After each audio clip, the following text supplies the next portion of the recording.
you is, what is your virtuous cycle? Okay, what you want to do is to be super good at and loving what you do. Okay, and I call this a virtuous cycle. I tell my kids the same thing, right? You got to invest into something, whether it's ice skating or hacking or something. And once you get to a certain level of competence at it, you realize, you look around and say, wow, I'm pretty good at this, right? I'm certainly better than average, maybe better than most.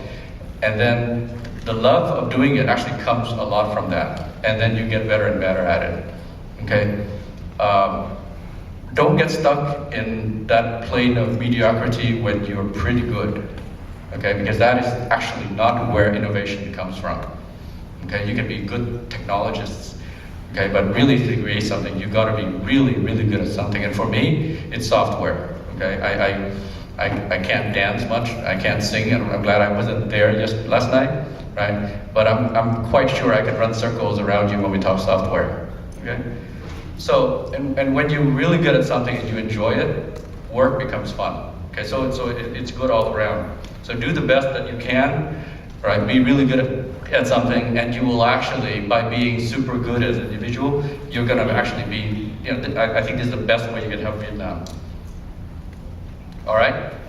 So I want to talk quickly about change. As you see, my career has been a lot about changing from one thing to another, sort of following my heart and what I'm passionate at. I want to mention some of the people. The gentleman to the far left is Professor Ping Ko. And he was chairman of EECS department when I was an undergraduate student there. And so I joined his research group a lot because, again, my goal at that time was to eventually, I certainly needed to get a PhD to become a professor. So I joined his research meetings all the time. And so when it was time for me to graduate and decide where to go, so I applied to this, the standard places, Berkeley, MIT, and Stanford. And having accepted these places, I talked to him and I said, well, Ping, where do you think I should go? Of course, I fully expected him to say, well, stay with my group. We have some exciting stuff here. And he said, go to Stanford, right? He said, I have a friend who's joining there from Cornell. You should really go there. So he said, just go off, don't stay here. Same thing happened. So I got to Stanford and my advisor there was Simon Wong. And then when it came time for me to graduate from there, I asked him what I should do, and he said, go off to HKUST, go off to Hong Kong, don't stay here. Okay. And how many people recognize the cover of this book? Okay, a few. Okay, you may not have had, so you're all graduate students. So this is one of the standard microelectronic circuits text in the US and also in Canada. It's written by two gentlemen named Cedra and Smith. Cedra was the president of University of Toronto, and Smith was his advisor. So Smith is the pink gentleman to the left, and he was my mentor when I was a young professor in Hong Kong. So he taught me how to teach. He taught me how to communicate with students, how to counsel them, and so on.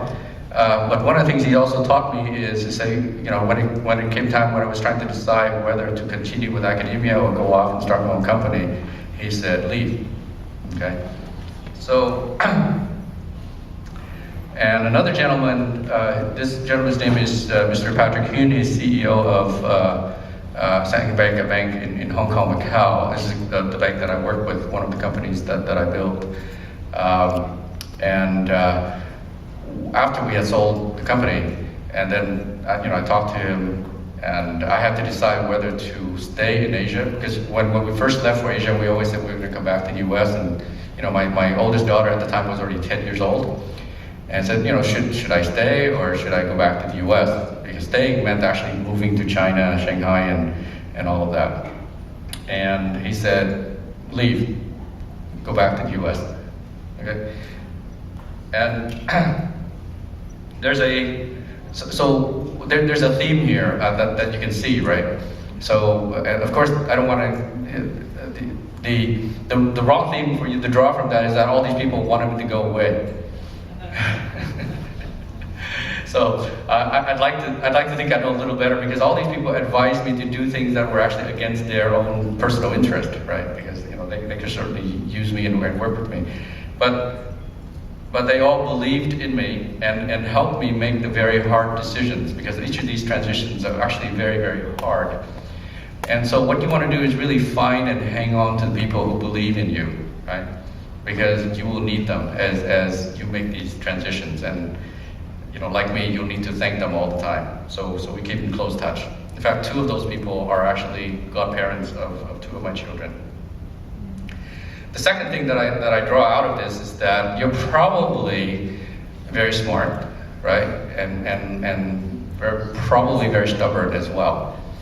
And so what you need to do is not be too smart to learn. Okay? This is a phrase that I coined when I joined Google. Google was actually an amazing place to work. I've been in many places where there are smart people, but I can tell you Google sort of outclasses all of them.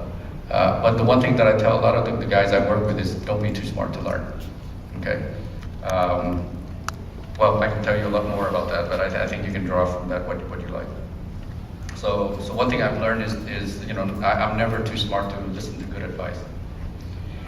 So I want to switch gears finally, and then I talked to you a lot about change, but there's also something that are important about constancy.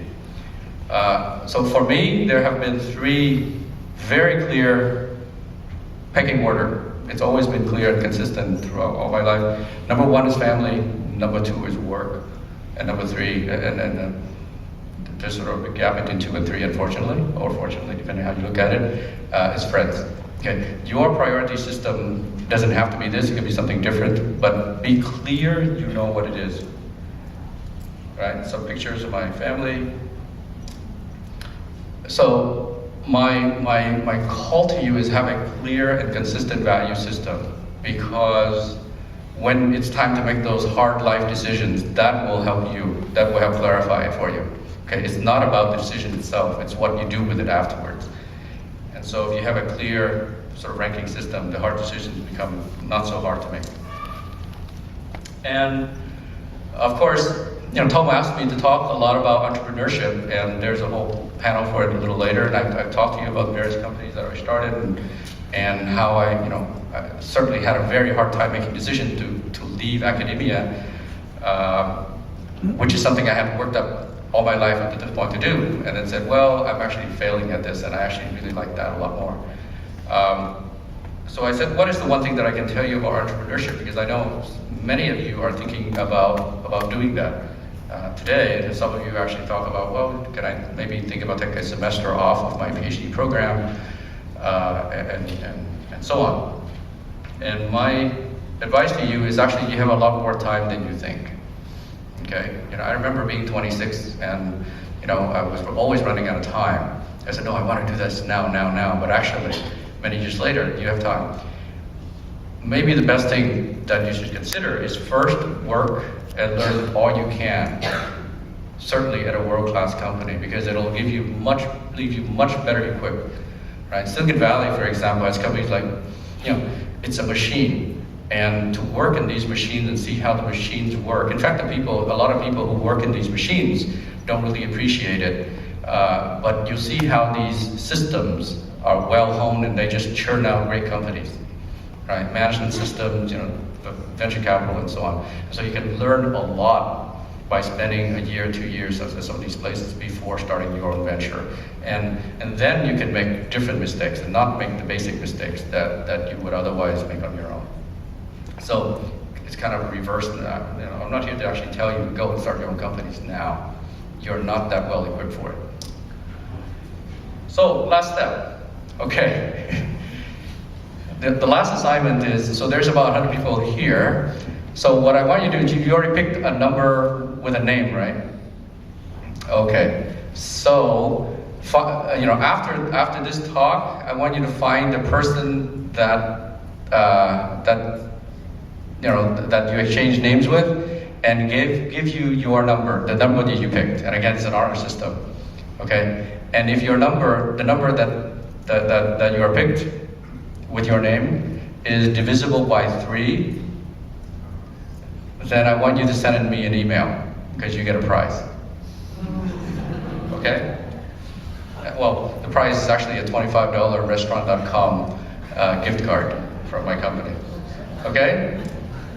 So remember to thank that person for picking your name and the right number. Okay, and do not change his number. I know statistics. Okay, if I see everything come back divisible by 3, then nobody gets anything. So the last thing that I want to share with you is really, what I think I have found the secret to happiness. It's actually not that complicated, right? I have found that the happiest people and the happiest that I've been is when you are thankful. So always find a way to be thankful. For me, it's actually pretty easy. I told you in the first few slides, after Gulabi Dome, everything is just icing on the cake. So it's been really a fun ride for me. So I want to close with 2 slides only. Sort of to reflect back, I told you why I went to Asia, right? So at the time, we were making a lot of evaluation, not just engineering and academia, but also the trends of the economy. So just for the purpose of this talk, I actually went to the data again. You can find it everywhere, Wikipedia. And so I computed the center of gravity of the world GDP from year 1 to the present. Okay, so can you see the blue dot there? Right, it shows it. So the blue dot there is where the, if you took all the economies in the world in year 1 and you found the center of gravity, that's where it was. So it was sort of, Eastern Europe or China and so on. And then when you fast forward 2,000 years, and the dot actually has a very clear pattern. Okay? So right now it's somewhere in the Pacific. And so you see, it's your century, okay? The world center of gravity in terms of economy is moving in your direction. So really, you should be very well equipped and blaze into it. Okay, that's the end of my talk.